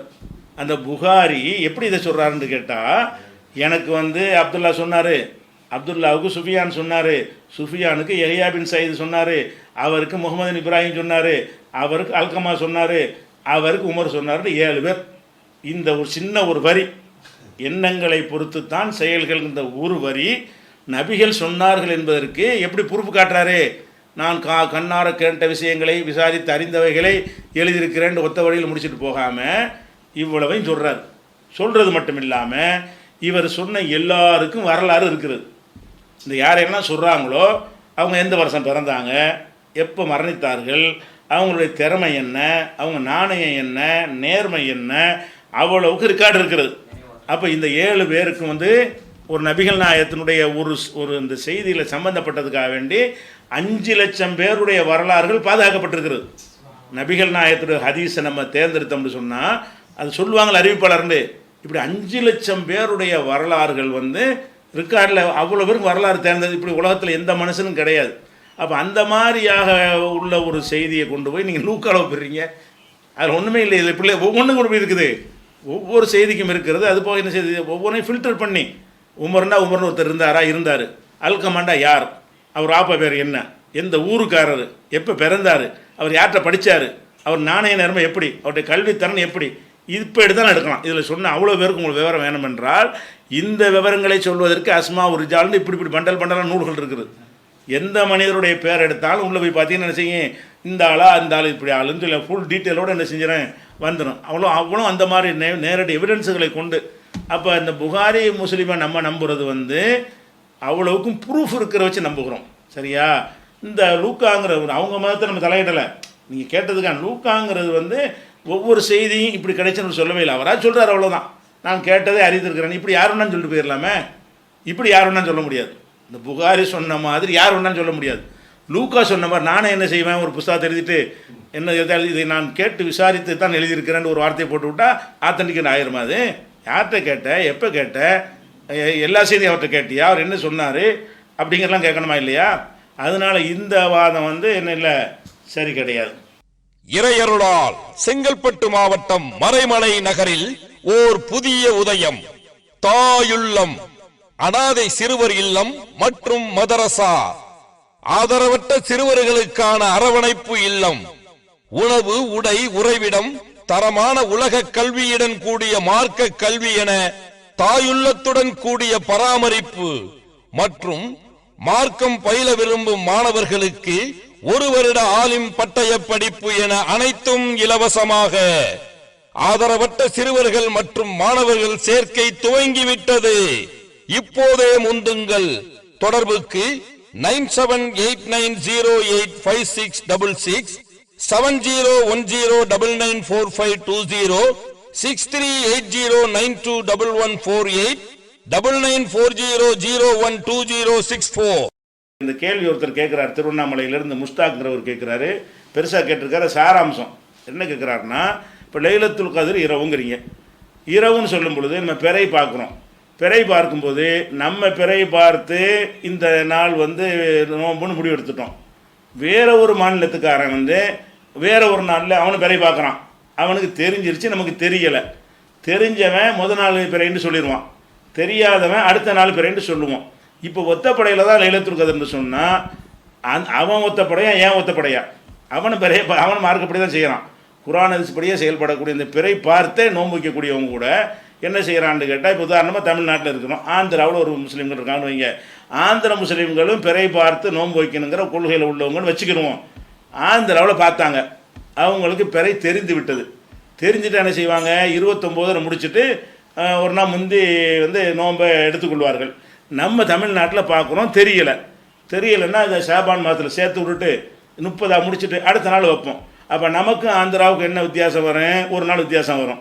ஒரு நாள் வித்தியாசம் வந்தால் எனக்கு ஒத்தப்படை, அவனுக்கு ரெட்டப்படை, அவனுக்கு ரெட்டப்படை, எனக்கு ஒத்தப்படை. அப்போ 21 லைலத்துல் கத்ர் வருது என்று சொன்னால், அப்போ எனக்கு வரும்போது அவன் வந்து 22 இருப்பான், அவனுக்கு கிடைக்காம போயிருமே அப்படிங்கிற ஒரு குழப்பம் லைலத்துல் கத்ர்னால் ஏற்படுகிறது. லைலத்துக்கு முறைப்படி மார்க்கத்தில் பிறை பார்த்து நோன்பு வைக்கிற கொள்கை இப்படி இருந்தால் கூட அந்த பிறை யாருக்கு தென்படுது அவங்களுக்கு தான் முடிவு எடுக்கணும். தமிழ்நாட்டுக்கு தெரிஞ்சால் இவன் ஒரு முடிவு எடுப்பான், கேரளாவுக்கு தெரியலைன்னா அவன் ஒரு முடிவு எடுப்பான்னு சொல்லும் பொழுது, ஒருவனுக்கு ஒற்றையாக இருப்பது இன்னொருத்தனுக்கு ரெட்டையாக இருக்குமா இல்லையா? ஒற்றைப்படையில் தான் அது வருது என்று சொன்னால், அவனுடைய ஒற்றைப்படைக்கு வரும் பொழுது எனக்கு அந்த இரவை நான் இழந்துடுறேனே. நான் என்னுடைய இந்த 21 தான் லைலத்துல் கத்ர் என்று வைத்து கொண்டால், இன்றைக்கி தான் 21 வந்து வச்சுக்கிறோமே, இன்றைக்கி உள்ளதை வந்து 22ன்னு ஒருத்தன் சொன்னான்ட்டு அவனுக்கு இல்லாமல் போயிருமே. அவன் ரெட்டப்படையில் இருக்கிறான், லைலத்துல் கத்ருடைய அமல் அவன் செய்ய மாட்டான் அன்னைக்கு, அப்படிங்கிற ஒரு குழப்பம் ஒன்று வருது. அது போக இப்போ லைலத்துல் கத்ரில் நம்ம இரவு வணங்கிக்கிட்டே இருக்கிறோம். இதனுடைய டைம் லிமிட் எவ்வளோ சொல்லப்படுது, ஹத்தா மத்லைல் ஃபஜர். லைலத்துல் கத்ரை பற்றி பேசக்கூடிய சூறாவில் இன்னா அன்சல்னாங்கிற சூறாவில் எது வரைக்கும் இருக்குது அந்த லைலத்துல் கத்ர் என்பது எது வரைக்கும்? ஹத்தா மத்லஇல் ஃபஜ்ர், ஃபஜ்ர் உதயமாகும் வரை, ஃபஜ்ர் உதயமாகும் வரை தான் அந்த இரவு இருக்கும் என்று சொன்னால், நமக்கு ஃபஜ்ர் உதயமாகிடுச்சு, லைலத்துல் கத்ர் போயிடுச்சு. இப்போ இந்த நேரத்தில் வந்து ஒருத்தன் பகலில் இருப்பான், அவனுக்கு எப்போ லைலத்துல் கத்ர்? இப்போ நம்ம ராத்திரியாக நம்ம இருக்கிறோமா, இப்போ இதான் லைலத்துல் கத்ர் வைங்க. இப்போ அமெரிக்காக்காரன் பட்ட பகலில் இருப்பான், நமக்கு இந்த இரவாக இருக்கும்போது அவனுக்கு ஏறக்குறை இதே நேரம், காலை 9 மணி 10 மணியாக அவனுக்கு இருக்கும். அப்போ அமெரிக்காக்காரனுக்கு வந்து நமக்கு வந்து லைலத்துல் கத்ர் முடிஞ்சு போகும்பொழுது அவன் பகலில் இருப்பான், அவனுக்கு எப்படி லைலத்துல் கத்ர் கிடைக்கும்? அவன் அடுத்த நாளில் நுழைஞ்சிடும், அப்புறம் 22க்கு போயிடுவான். ராத்திரி வந்துச்சுன்னா லைலத்துல் கத்ர் அவனுக்கு இல்லாமல் போயிடும். இந்த மாதிரியான ஒரு குழப்பம் இருக்குது. அப்போ லைலத்துல் கத்ருடைய பாக்கியம் எல்லாத்துக்குமே கிடைக்காதா, அல்ல யாருக்காக தான் கிடைக்குமா, அது யாருக்கு கிடைக்கும்னு இப்படி முடிவு பண்ணுறது அப்படிங்கிற ஒரு குழப்பம் இருக்கிறது. அதை தெளிவுபடுத்தவும் கேட்டிருக்காரு. முதல் விஷயத்தை விளங்கிக்கிறேன்னு, லைலத்துல் கத்ர்னா என்ன? குர்ஆன் இறங்கின இரவு. குர்ஆன் இறங்கின இரவு வந்து ரிவர்ஸாக வருமா? எந்த ஒரு இரவாக இருந்தாலும் அது முடிஞ்சு போயிடுச்சு, அந்த இரவு வராது. அப்போ நம்ம பிறந்த நாள் கொண்டாடுறீங்கன்னு வைங்களேன், நீங்கள் பிறந்த நாள் இன்றைக்கி பிறந்த நாள் கொண்டாடினா நீங்கள் பிறந்தீங்களா அந்த டேட்டுங்க இன்றைக்கி வந்துருமா? அது இல்லை, வராது. காலம் கடந்துருச்சின்னு சொன்னால் அது ரிவர்ஸ் ஆகி வராது. அப்போ குர்ஆன் இறங்கி இரவுன்னு சொல்கிறோமே, இன்றைக்கி தான் லைலத்துல் கத்ர்னு வச்சுக்கிருவோம். இன்றைக்கி இறங்குனுச்சப்போ குர்ஆனு இல்லை, அன்று அந்த இறங்கியதை நினைவு கூறுவது தான் லைலத்துல் கத்ர் என்பது. லைலத்துல் கத்ர் இதுவே குர்ஆன் இறங்கின இரவு கிடையாது. குர்ஆன் இறங்கின இரவு எதுன்னு அது 1400 வருஷம் வந்து பார்க்கணும். குர்ஆன் இறங்கின இரவு எது என்று சொன்னால் 14 நூற்றாண்டாக இறங்கிட்டே இருக்குதா குர்ஆனு? இந்த இரவில் புதுசாக குர்ஆன் இறங்குமா? அப்போ குர்ஆன் ஒரு காலத்தில் இறங்கியதில் இறங்குவதற்கு அல்லாஹ் வந்து அன்றைக்கு இருந்த மக்கள் ஒற்றைப்படையாக இருக்கிற ஒரு நாளை தேர்ந்தெடுத்து இறக்கினான் அப்படிங்கிற ஒரு வரலாறு தான். வரலாறை பொறுத்த வரைக்கும் அது ரிட்டர்ன் ஆகி திருப்பி வராது. அன்னைக்கு இறங்கினா அன்னைக்கு தான் இறங்குனுச்சு, இன்றைக்கெல்லாம் இறங்க கிடையாது. திருக்குர்ஆன் வந்து என்ன செய்யலை, நமக்கு இன்னைக்கு இறங்கலை, அன்றைக்கு இறங்கிருச்சு. அப்படி இருக்கும்போது குர்ஆன் இறங்கி இரவுன்னு நம்ம எதுக்கு சொல்கிறோம்? அன்று இறங்கியதை, இதே மாதிரியான ஒரு இரவில் இறங்கியதை மதித்து நம்ம என்ன செய்கிறோம்? குர்ஆன் இறங்கின இரவாச்சே என்று நம்ம அமல் செய்யும் பொழுது அந்த மதித்ததற்காக வேண்டி அல்லாஹ் கூலி தருகிறான் என்பதுதான் இதனுடைய அர்த்தம். அதே இரவுன்னு அர்த்தம் கிடையாது. அப்போ அல்லாஹ் ஒரு கிஃப்டாகத்தான் நமக்கு தருகிறான். அந்த இரவு வர்றது இல்லைன்னு என்ன அர்த்தம்னா, லைலத்துல் கத்ர் என்பதை என்னென்னா அதை மதிக்கிறான். என்ன செய்கிறான்? குர்ஆன் அதான் நல்லா சொல்லி காட்டுறான். இன்னா அன்ஸல்னாஹு ஃபீ லைலத்துல் கத்ர், லைலத்துல் கத்ரில் இந்த குர்ஆனை இறக்கினோம், குர்ஆனை லைலத்துல் கத்ர் இறக்கினோம் என்று சொல்லிவிட்டு தான் அது 1000 மாதங்களை விட சிறந்தது என்று அல்லாஹ் வந்து ஒரு சர்டிஃபிகேட் கொடுக்குறான். அப்படிங்கும்போது நம்ம எப்படி அதை புரிஞ்சு கொள்ளணும்னு கேட்டால், அவன் எதை வேணால் லைலத்துக்கு நினச்சிக்க, அது மதிக்கிறியா இல்லையா? உனக்கு ஒத்தப்பட வரும்போது எதனால் அதை கொண்டாடுற? இந்த இரவில் தான் ரசூல் ஸல்லல்லாஹு அலைஹி வஸல்லம் அவர்களுக்கு குர்ஆன் வந்து முதல் வசனம் இறங்குனுச்சுன்னா, முழு குர்ஆன் கிடையாது, முழு குர்ஆன் மொத்தமாக அருளப்படவே இல்லை. அது 23 வருஷத்தில் இறங்குனது. முதல் வசனம் இக்ரான்னு ஆரம்பிச்சிச்சுல, அந்த ஆரம்பித்தது ஹிரா குகையில் இருந்து ஆரம்பிக்கும் பொழுது முதல் வசனம் வந்தது அப்போன்னு சொல்கிறோம், அந்த லைலத்துல் கத்ர்லங்கிறோம். அது லைலத்துல் கத்ரில் அது வந்துச்சுன்னு சொன்னால் அன்னைக்கு தான் வந்துச்சு, இன்றைக்கெலாம் வரல. இன்றைய இரவே லைலத்துல் கத்ராக இருந்தால் கூட இன்றைக்கு வரவே இல்லை, அது அன்றைக்கு வந்தது தான். அப்போ அன்றைக்கு வந்ததை நம்ம என்ன செய்கிறோம் என்று கேட்டால் நினைவு தான் கூறுகிறோம். நம்ம என்ன செய்கிறோம்? மதிக்கிறோம். அதில் இந்த குர்ஆன் இறங்கினது, குர்ஆன்கிற ஒரு அருள் நல்லா தந்திருக்கிறான், ஒரு பாக்கி தந்திருக்கிறான். இந்த மாதிரி வந்து கடந்த காலத்து ஒரு டேட்டை எல்லாம் தேர்ந்தெடுத்தான், இதே மாதிரி ஒரு டேட்டை தேர்ந்தெடுத்து தான் இதே மாதத்தில் இதே நாளில் உள்ள ஒரு டேட்டை தேர்ந்தெடுத்து அல்லாஹ் வந்து நமக்கு அந்த குர்ஆனை தந்திருக்கிறான் என்று அதை மதித்து அதற்காக இறைவனுக்கு நன்றி செலுத்தும் விதமாக இபாதத் செய்கிறீங்கல்ல, அந்த உணர்வுக்காகத்தான் நான் தருகிறானே தவிர பூமியோட ரிவர்ஸில் சுத்த விட்டு அந்த டேட்டில் உங்களுக்கு ஒன்றும் நிப்பாட்டுறது இல்லை. அல்ல லைலத்துல் கத்ர் நீங்கள் என்ன செய்கிறது இல்லை, அப்படியே 1600 வருஷம் அப்படி ரிவர்ஸில் சுத்த விட்டு ரசூலுல்லாஹ் நீங்கள் பார்க்குற மாதிரி கூட வச்சு அப்படியே காட்ட போகிறான். அப்போ லைலத்துல் கத்ர்னா என்ன விளைவிக்கிறதுன்னு கேட்டால் அது ஒரு நாம் மதிப்பதால் வரக்கூடிய ஒரு இதுதான். இப்போ உதாரணமாக இப்ராஹிம் நபி வந்து அவங்க குர்பானி கொடுக்க போகும்போது மகனை அறுத்து பலியிட போகும் பொழுது ஷைத்தான் குறுக்க வந்தால் கல்லை விட்டு எரிஞ்சார். அது ஷைத்தானே பார்த்தார் நபி, அவருக்கு எரிய முடியும். நம்ம ஏன் போய்ட்டு எறிகிறோம்? நம்ம ஷைத்தானை பார்க்கல, அங்கே யாரையும் பார்க்கல, ஹஜ்ஜிக்கு தான் போகிறோம், ஷைத்தானியத்தெல்லாம் ஒழிக்கப்பட்டு விட்டது, இந்த சிறுக்கையெல்லாம் நல்லா ஒழிச்சு கட்டிட்டான். அப்படியான காலத்தில் என்ன செய்கிறாங்க ரசூல் ஸல்லல்லாஹு அலைஹி வஸல்லம், அவங்களும் கல் எறிகிறார்கள், நம்மளும் எறிகிறோம். அந்த கல்லை எறிவடைய நோக்கம் என்ன? ஷைத்தானை பார்த்தாடி ஷைத்தானை எறிகிறியே, ஷைத்தாங்க இருக்கிறான், அங்கே தான் இருக்கான ஷைத்தான், நமக்குள்ளே 1000 ஷைத்தான் இருக்கானே. அப்போ ஷைத்தானை எறிகிறாங்கன்னா அந்த அந்த அந்த இடத்துல தான் ஷைத்தான் இருக்கான்னு அர்த்தம் கிடையாது. முட்டுமொத்த ஷைத்தானை எங்கே கொண்டு தான் வச்சிருக்குன்னு அர்த்தம் கிடையாது. இப்ராஹிம் நபியை அந்த மாதிரி அவன் கெடுத்தான்ல, அதை நினைவு கூர்ந்து இந்த மாதிரி எங்கள்கிட்ட நீ வாழாட்டினால் உன்னை விரட்டுவோம் என்கிற அதான் முக்கியமான விஷயம். கல்லை எரிகிறது முக்கியம் கிடையாது. கல்லை எரிகிறது எப்படி எரியணும்? இப்ராஹிம் நபிகிட்ட வந்து சைத்தான் இந்த இடத்தில் வைத்தனைஞ்சான், அவருடைய மனசை மாற்ற முயற்சி பண்ணினான். அவர் சைத்தானை கட்டுப்படாமல் போடா சைத்தானன்னு விரட்டினார். அவர் விரட்டின மாதிரி நம்பிக்கை நாங்களும் பெறுகிறோம். அதற்கு அடையாளமாக அது ஒரு சிம்பாலிக்காக நாங்கள் என்ன செய்கிறோம், இந்த கல்லை எரிகிறோம். அதுதான் அதுக்கு அர்த்தமா? இல்லை சைத்தானை விரட்டுறோம்னு அர்த்தமா? சைத்தான் இன்னைக்கு வரைக்கும் இங்கே இருக்கிறான்னு அர்த்தமா? அப்போ 3 பேர் கல்ல எறிஞ்சு ஓடாமல் தான் இருக்கிறான். அப்போ அப்படி அர்த்தம் அதுக்கு? அப்படி கிடையாது. சைத்தான் எங்கே வேண்டாலும் இருக்கிறான், எல்லா இடத்துலையும் இருக்கிறான். நம்ம உள்ளே கூட இருக்கிறான் சைத்தான். அதனால வந்துட்டு நம்ம அதை புரிஞ்சுக்கிற மாதிரி தான் இந்த லைலத்துல் கத்ர் இதெல்லாம் நம்ம என்ன செய்யணும், வெள்ளை ஒரு குறிப்பிட்ட நாளில் உலகம் படைக்கப்பட்ட நாளில் என்ன செய்கிறோம், ஒரு கொண்டாடுறோம்னு சொன்னால் அது படைக்கப்பட்டு அந்த நாளில் தண்ணி கிடையாது. அதை நம்ம யாவப்படுத்திக்கிறோம்.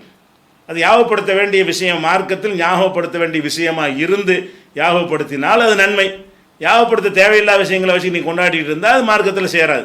அந்த வகையில் நீங்கள் பார்த்தீங்கன்னா நான் வந்து பிற பார்த்தேன்னா என்னுடைய பிறை பிரகாரம் இன்றைக்கி 21 தானே, 21 இன்றைக்கு தான் 20 லைலத்துல் கத்ர்னு வச்சுக்கிறோம். வச்சால் அதுக்கு என்ன அர்த்தம்? அல்லாஹ் என்ன செய்கிறான்னா, இவன் குர்ஆன் இறங்கின அந்த இரவை கொண்டாடும் விதமாக, மகிழ்ச்சி மதிக்கும் விதமாக அவன் வந்து நின்று வணங்குகிறான். இவனுக்கு அந்த இரவை வந்து இரவுடைய பாக்கியத்தை கொடுப்போம்னு சொல்லி எனக்கு அல்லாஹ் தருவான். அடுத்த நாள் 22 அவனுக்கு. ஆனால் அவன் பார்வையில் 21. ஆந்திராக்காரனுக்கு வந்து என் பார்வையில் 22, அவன் பார்வையில் என்னது 21. அவன் அடுத்த நாள் வந்து 23 இருக்கும். அவன் என்ன செய்வான், அவனுக்கு எல்லாம் என்ன செய்கிறான், இவன் எதுக்கு அவர் 23 வணங்கிட்டு இருக்கிறான், 23 எதுக்கு அதை பார்த்து செய்கிறான், குர்ஆன் இறங்குறதை மதித்து செய்கிறான். அப்படிங்கும் பொழுது அல்லாஹ் வந்து அதை பார்க்குறான்னு சொல்லி வச்சிங்கன்னு சொன்னால் எந்த கால மாற்றம் ஏற்பட்டாலும் யாருக்கும் இது பாதிக்காது. எவனெல்லாம் அந்த லைலத்துல் கத்ர் 21, 23 ஒற்றைப்படை என்று அல்லாஹ் நமக்கு எந்த வகையில் காட்டி தருகிறானோ அந்த மாதிரி முடிவு செய்து இபாதத்து செய்கிறானோ அவன் எல்லாருக்கும் அந்த இரவுடைய பாக்கியத்தை கொடுப்பான். அல்லாஹ் நன்னால் கொடுக்குற பெரிய விஷயம் கிடையாது, எல்லாருக்கும் கொடுப்பான். வழங்குதா? அதனால் உலகத்தில் சிலருக்கு கிடைத்து சிலருக்கு கிடைக்காமல் போகும் என்பதெல்லாம் கிடையாது. அது எப்போ அது சரியாக வரும்னு கேட்டால் அதே நாள் திரும்பி வந்தால் தான் அந்த நாள் எப்படி ஒன்று தானே இருக்குது அப்படின்னு நினைக்க முடியும். இந்த இரவில் இறங்கவே இல்லை, இதுதான் லைலத்துல் கத்ர் என்ற இரவாக இருந்தால் இது போன்ற ஒரு பிறையில் இது போன்ற ஒரு காலத்தில் ஒரு 1400 வருஷத்துக்கு முன்னாடி இந்த குர்ஆன் அருளப்பட்டுச்சு. அதை நாங்கள் மதிக்கிறோம், அதை நினைவு கொண்டு வர்றோம், அதுக்கு நன்றி செலுத்துகிறோம், அதற்காக இறைவனை போற்றுகிறோம், புகழ்கிறோம். அப்படிங்கிறது தான் அந்த லைலத்துல் கத்ருடைய மீனிங். அதனால நமக்கும் கிடைக்கும், பிறையை பார்த்துட்டு ரெட்டையை ஒத்த நினைச்சான அவனும் கிடைக்கும். அவனை மார்க்கம் காட்டின உரையெல்லாம் முடிவெடுத்துருக்கிறான். அல்லாவே பிறையை பார்த்து வைக்க சொல்லிட்டு அவனுக்கு வந்து பிறையை காட்டாமல் ஆக்கிட்டு உனக்கு கிடையாதுன்னு சொல்லுவானா? அல்ல அப்படி சொல்ல மாட்டான். அதனால் லைலத்துல் கத்ர் விஷயமாக குழப்ப வேண்டியதில் உங்கள் பகுதியில் ஒத்தப்பட வருதா, ஒத்தப்படையில் நல்லா அதிகமாக என்ன செய்யுங்க, இபாதத்துக்களை செய்யுங்க. அவனுக்கு ஒத்தப்படையில் அவன் செய்யட்டும். 2 வெவ்வேறு டேட்டாக இருந்தால் கூட அல்லாஹ் என்ன செய்வான், அதை அந்த மதிக்கிறதுக்கு தான் அந்த கூலியை தர்றான். அதான் எதார்த்தம், நேரடி அர்த்தம் கிடையாது. அன்பார்ந்த சகோதர சகோதரிகளே, அஸ்ஸலாமு அலைக்கும். NTF என்னும் தேசிய தௌஹீத் கூட்டமைப்பு ஆதரவுடன் புதிதாக துவங்கப்பட்டுள்ள தாயுள்ளம் அனாதை சிறுவர் இல்லம் மற்றும் மதரசாவுக்கு உங்கள் ஜகாத் மற்றும் நன்கொடைகளை தாராளமாக வழங்கி உதவுங்கள். மரணத்திற்கு பிறகு மகத்தான நற்கூலியான சதக்கத்துல் ஜாரியா என்னும் நிலையான தர்மத்தின் நற்பயனை அடைந்து கொள்ளுங்கள்.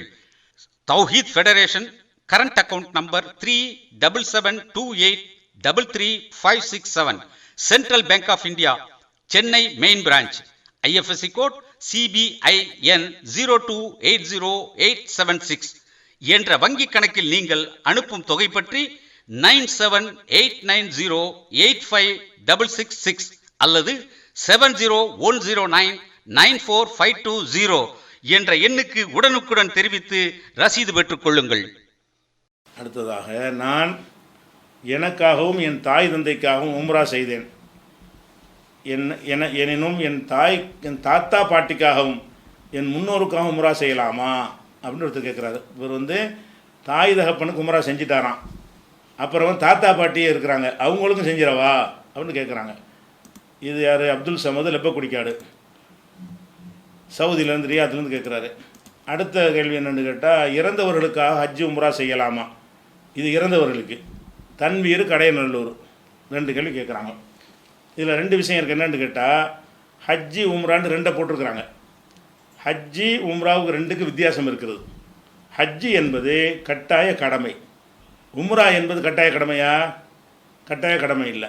உம்ரா ஒருத்தன் செய்யாமல் இருந்தான், கோடீஸ்வரனாக இருக்கிறான், உம்ராவே செய்யலை, அல்ல கேட்க மாட்டான். ஹஜ்ஜுக்கு போயிட்டு வந்தான், உம்ராவே செய்யாமல் ஹஜ்ஜி மட்டும் செஞ்சுட்டு வந்தான், அப்புறமேல உம்ராவை செய்யணும்னு ஆசைப்பட்றான், போகலை, எல்லாம் கேட்பானா? அது விரும்பத்தக்கது, செஞ்சால் உனக்கு கூடுதல் நன்மை.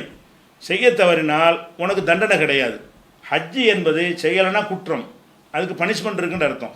அப்படி இருக்கக்கூடிய நேரத்தில் ஹஜ்ஜி உம்ராவை முதல் ரெண்டை பிரித்து பாருங்கள். ஹஜ்ஜி என்பது மார்க்கத்தில் கட்டாய கடமை. அப்போ கட்டாய கடமையாக இருக்கும் பொழுது அதை ஒருத்தர் செய்யாமல் இருந்தால் அவர் சார்பாக அவருடைய பிள்ளைகளோ வாரிசுகளோ அல்லது அவருடைய கடனை அடைக்க யார் கடமைப்பட்டிருக்கிறார்களோ அந்த மாதிரி உறவினர்கள் வந்து செய்யலாம் என்று அனுமதி இருக்கிறது. அது எதை செய்யலாம்? ஹஜ்ஜி கடமையாக இருந்தால் தான். கடமை இல்லாமல் உதாரணத்துக்கு எடுத்துக்கொள்வோமே, உங்களுடைய தகப்பனார் வந்து ஏழையாக இருந்து சாப்பாடுக்கு கஷ்டப்பட்டு மரணித்து போயிட்டார். இப்போ நீங்கள் பெரிய பணக்கார ஆகிட்டீங்க. இப்போ நீங்கள் என்ன செய்றீங்க? உங்கள்கிட்ட நிறைய பணம் இருக்கிறது. இப்போ தகப்பனாருக்கு ஹஜ்ஜி செய்ய போகிறோன்னா அவர் கடமை அவ்வளோ அவருக்கே செய்கிறீங்க. கடமை இருந்து அவரே எல்லாம் கேட்க மாட்டாங்க, நீங்கள் தேவையில்லாமல் செய்கிறீங்க. அப்போ ஹஜ்ஜி என்பது ஒருத்தர் கடமையாக அவர் வசதிலாம் இருந்து நாளைக்கு போவோம் நாளைக்கு பாவோம் அப்படி நினைத்து கொண்டே மூத்தா போயிட்டார். போக ஆசைப்பட்டார், கடமையாக இருந்துச்சு, காசும் இருந்துச்சு, அந்த நேரத்தில் விட்டுட்டாருன்னு சொன்னால் அப்போ அவருக்காக நம்ம என்ன செய்யலான்னு கேட்டால் அதை வந்து ஹஜ்ஜி செய்யலாம். இதுக்கு என்ன ஆதாரம்னு கேட்டிங்கன்னா, ஒரு அம்மா வந்து வர்றாங்க ரசூலுல்லாஹ்ட்ட. வந்து என்ன செய்கிறாங்கன்னா, ஒரு ஆம்புலண்டு வருது, சில ஹதீஸில் பெண்ணுண்டு வருது. இன்ன உக்தி கது நதரத்து அன் தஹஜ்ஜ, என்னுடைய சகோதரி ஹஜ்ஜி செய்வதாக நேர்ச்சை செய்து விட்டார். நேர்ச்சை செஞ்சால் கடமையாயிரும். அல்லாஹ்வா கடமையாக்குனாலும் கடமையாயிரும். அல்லாஹ் இந்த காரியத்தை நீ எனக்கு நிறைவேற்றினால் உனக்காக ஹஜ்ஜி செய். ஒரு தடவை ஹஜ்ஜி செஞ்சு ஒருத்தர் வந்துட்டார். வந்தவர் என்ன செய்கிறாருன்னு கேட்டால், அவருக்கு தீராத ஒரு வயிற்று வலி, யாரெல்லாம் அந்த வயிற்று வலியை போக்கி விட்டால் உனக்காக நான் ஹஜ்ஜி செய்கிறேன்ட்டார். இப்போ அது கடமையாக போச்சு. இப்போ முதல் செஞ்சது கடமை நீங்கிருச்சு. இப்போ இவராக இழுத்து போட்டுவிட்டார்ல, அல்லாஹ் முன்னிறுத்தி நேர்ச்சைன்னு சொல்வதெல்லாம் கடமையாகி போயிடும். அந்த மாதிரி என்ன செஞ்சிட்டாங்க, என்னுடைய சகோதரி வந்து ஹஜ்ஜை நேர்ச்சை செய்து விட்டார். அப்போ நேர்ச்சைன்ற என்ன அர்த்தம்? கடமையாக்குற விஷயம் அது. ஒயின்னஹா மாத்தத்து, மரணித்தும் போயிட்டார். நேர்ச்சை செஞ்சார், அதை நிறைவேற்றாமல் மூத்தாவும் போயிட்டார். அப்போ ரசூல் ஸல்லல்லாஹு அலைஹி வஸல்லம் கேட்குறாங்க, உன் சகோதரிக்கு கடன் இருந்தால் நீ தானே அடைப்பாய் அப்படின்னு கேட்குறாங்க. அவர் ஆமாங்கிறாரு. அப்போ அல்லாஹ்வுடைய கடன் அதை விட அடைக்கிறதுக்கு அதிக உரிமை படைத்தது, போய் செய்யுங்கிறாங்க. அப்போ ரசூல் ஸல்லல்லாஹு அலைஹி வஸல்லம் அவர்கள் இதில் பயன்படுத்துகிற வார்த்தை என்னன்னு கேட்டால், அந்த கேள்வி கேட்டது கடமையான ஹஜ்ஜிக்கு ஒன்று. ரெண்டாவது, உன் தாய்க்கு கடன் இருந்தால் நீ தான் அடைப்பாயின்னு கேட்குறாங்க. அப்போ நம்ம கூலிக்கெல்லாம் ஆள் பிடிச்சி ஹஜ்ஜி செய்கிறாங்க, அதெல்லாம் கூடாது. ஹஜ்ஜி செய்கிறா இருந்தால் அதுக்குன்னு சில ஆலிம் சாக்கெல்லாம் கிளம்பியிருக்கிறாங்க. உங்கள் வாப்பாவுக்கு நான் ஹஜ்ஜி செஞ்சுட்டு வர்றேன், உங்கள் தாத்தாவுக்கு 5 ரூபா தாங்கன்னு சொல்லி கேட்டு போவாங்க. அவங்களுக்கு நீ ஏன்டா செய்கிற? நான் தான் செய்யணும். என் தகப்பனுக்கு நான் செய்யணும், என் பாட்டனுக்கு நான் செய்யணும், வேற ஒருத்தன் செய்ய முடியாது, மூன்றாவது ஆளுக்கெல்லாம் செய்ய முடியாது. யார் செய்யணும்? அளவுகோல் என்ன? அவர் கடன் பட்டதை வந்து நீ தான் அடைப்பியா? ஒன்று தான் எல்லோரும் கேட்பாங்களா? அந்த தகுதியில் உள்ள உறவான்னு கேட்குறாங்க. அப்போ அவர் கடன் இருந்தால் யார் அடைப்பீங்களோ அந்த உறவில் உள்ளவர்கள், உங்கள் தாத்தா கடனை பேரன் தான் நடப்பார், அது நீங்கள் உங்களுக்கு அந்த தகுதி இருக்குது. ஆனால் அது எதுக்கு அந்த தகுதி இருக்குது என்று கேட்டால் ஹஜ்ஜிக்கு தான். ஹஜ்ஜிங்கிற கடமையை உங்கள் தாத்தா உங்கள் அம்மாவுக்கு செஞ்சுட்டாங்கிறீங்க, உங்கள் அத்தாவுக்கு செஞ்சவங்கிறீங்க, உம்ரா தான் செஞ்சங்கிறாரு கேள்வி கேட்டவர். உம்ரா செஞ்சதுக்கு தேவையில்லை. நீங்கள் உம்ரா செஞ்சு அவங்களுக்கு போய் சேரவும் செய்யாது. ஏன்னு கேட்டால், கடமை இல்லாத விஷயங்களை வந்து ஒரு ஆளுக்காக ஒரு ஆள் செய்ய முடியாது. கடமையான விஷயத்தை தான் அவருக்காக சில காரியங்களை நீங்கள் செய்யலாம். ஒருத்தர் இறந்துட்டார்னு சொன்னால் அவருக்கு ஹஜ்ஜி கடமை, அதை வாரிசு செய்யலாம். அவருக்கு நோன்பு கடமை, அதை வந்து வாரிசு செய்யலாம். நல்லா கடைங்க. இறந்து போன ஆளுக்கு வந்து ஒரு 3 நோம்பு விட்டார், உங்கள் பாப்பா மூத்தா போயிட்டார். நீங்கள் 3ஆம் பத்தி 7ஆம் பத்தியெல்லாம் இல்லாத செய்யாமல் அந்த 3 நோம்பு நீங்கள் வைங்க.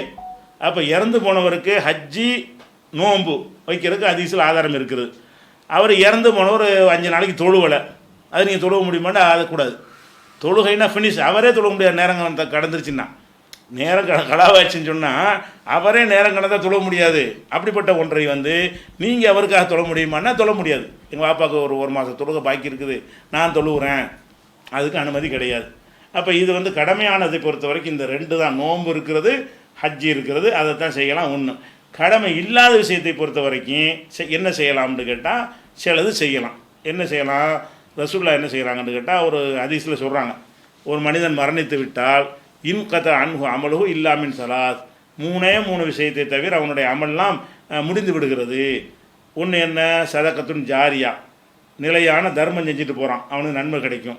அப்புறம் பயனுள்ள கல்வியை பண்ணிட்டு போகிறான், அல்லது சாலிகான குழந்தைகள் அவனுக்கு செய்கிற துவா அப்படிங்கிறாங்க.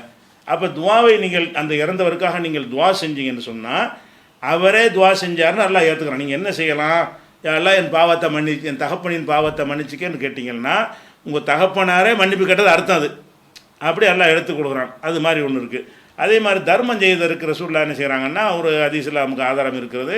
ஒருத்தர் வர்றார், ரசூலுல்லாஹ்ட்ட வர்றார், என்னுடைய தாயார் வந்து ரொம்ப திடீரென்று கொஞ்சம் கஷ்டப்பட்டு மரணிச்சிட்டாங்க, மரணிக்கும் போது ஏதோ பேச நினச்சாங்க, அது வாய் வரல, ஏதோ தர்மம் செய்கிற சொல்கிற மாதிரி தான் எனக்கு தெரிஞ்சிச்சு, அந்த நானாக ஊகிக்கிறேன் அப்படின்னு கேட்குறாரு. அப்போ கேட்டுட்டு ஹல்லஹா அஜ்ருன் இன் தஸத்தக்து அன்ஹா, அவர் சார்பாக நான் தர்மம் செய்தால் அவருக்கு கூலி கிடைக்குமா? ரசூலுல்லாஹ் ஆம் நாம் கிடைக்கும்ங்கிறாங்க.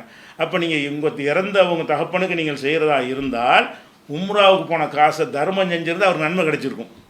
உம்ராவுக்கு அவருக்கு அல்லாஹ் கேள்வி கேட்காத அந்த காரியத்தை செய்கிறதுக்கு பதிலாக உம்ரா செய்கிறதுக்கு ஒரு செலவாகும்ல, அதை வந்து ஏதாவது ஏழைக்கு கொடுங்க, தான தர்மம் செய்யுங்க, நல்ல காரியத்தை செலவழிங்க.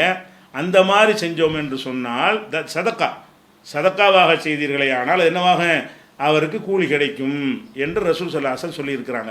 அப்போ இறந்தவருக்கு கடமையை செய்கிறதா இருந்தால் ஹஜ்ஜி நோன்பு தான். கடமை இல்லாமல் செய்கிறதா இருந்தால் துவா தர்மம். அவருக்கு இறந்தவருக்காக நீங்கள் அதிகமாக துவா செய்யுங்க, இல்லாட்டி தர்மங்கள் செய்யுங்க. யாரெல்லாம் இதனுடைய நன்மையை என் தகப்பனுக்கு கொடு, இதனுடைய நன்மையை என் பாட்டனுக்கு கொடு, எங்கள் அம்மாவுக்கு கொடு, இதுதான் உங்களுக்கு செய்ய முடியும். இதை தவிர மற்றது எல்லாமே வந்து நம்மளாக உண்டாக்கி கொண்டது, அதுக்கு ஒரு ஆதாரம் கிடையாது. அன்பார்ந்த சகோதர சகோதரிகளே, அஸ்ஸலாமு அலைக்கும் வரஹ்மத்துல்லாஹி வபரகாத்துஹு. என்டிஎஃப் என்று அழைக்கப்படும் தேசிய தௌஹீத் கூட்டமைப்பு மார்க்க விஷயத்திலும் சமுதாய பிரச்சனைகளிலும் ஆதாரங்களுடனும் அறிவுபூர்வமாகவும் சமரசமோ விட்டுக் கொடுத்தலோ இல்லாமலும் அல்லாஹ்வை தவிர யாருக்கும் அஞ்சாத நெஞ்சுரத்துடன் களமாடி வருவதை நீங்கள் நன்கறிவீர்கள். அதே சமயம் நாம் ஆற்ற வேண்டிய பணிகளின் எண்ணிக்கையும் அதிகரித்துக் கொண்டே செல்கிறது. சத்திய இஸ்லாத்தின் ஏகத்துவ கொள்கையை பட்டி தொட்டி எங்கும் கொண்டு செல்ல வேண்டியுள்ளது. இஸ்லாத்தையும் முஸ்லிம்களையும் எள்ளி நகையாடுவோருக்கும் விமர்சிப்போருக்கும் எதிராக அறிவாயுதம் ஏந்த வேண்டியுள்ளது. இஸ்லாத்தை அதன் தூய்மையான வடிவில் முஸ்லிம் அல்லாதோருக்கு எத்தி வைக்கும் தாவா பணியை வீரியமாக முன்னெடுக்க வேண்டியுள்ளது. இஸ்லாத்தை தங்கள் வாழ்வியல் நெறியாக ஏற்றுக்கொண்டு நம்மை நாடி வருவோருக்கு ஆற்ற வேண்டிய கடமைகள் நிறைய உண்டு. வாழ்வாதாரம் இழந்து வயிற்று பிழைப்பிற்காகவும் மருத்துவ செலவுகளுக்காகவும் நம்மிடம் முறையிட்டு வரும் உறவுகளுக்கு உதவிக்கரம் நீட்டும் பொறுப்பும் நம்மை சூழ்ந்துள்ளது. சமுதாய மக்களுக்கு இதுபோன்ற இன்னும் ஏராளமான தேவைகளும் அதற்கு என்டிஎஃப் ஆற்ற வேண்டிய சேவைகளும் நாளுக்கு நாள் அதிகரித்துக் கொண்டே இருக்கின்றது. என்டிஎஃப் தலைமைக்கான வாடகை, மின்கட்டணம், ஊழியர்கள் வகை போன்ற செலவினங்களுக்காக கணிசமான நிதி தேவையும் உள்ளது. இவை அனைத்திற்குமான நிதி ஆதாரங்களுக்கான கோரிக்கையை உங்கள் முன் வைக்கிறோம். நீங்கள் நன்கொடையாக மனமோந்து அளிப்பதை கொண்டுதான் மேற்கண்ட பணிகளை செய்ய முடியும். இதற்காக நீங்கள் வழங்கும் ஜக்காத் சதக்காக்களையும் நன்கொடைகளையும் அதற்குரிய வழிகளில் மட்டுமே பயன்படுத்துவோம். மறுமையில் மகத்தான கூலியை பெற்றுத்தரும் இந்த அறப்பணிக்காக அள்ளித் தருமாறு அன்புடன் கேட்டுக்கொள்கிறோம். எந்த பணிக்காக நீங்கள் வழங்குகிறீர்களோ அந்த பணிக்கு மட்டுமே செலவிடுவதை உறுதி செய்வதற்காக தனித்தனி தொடர்பு எண்களை தந்துள்ளோம்.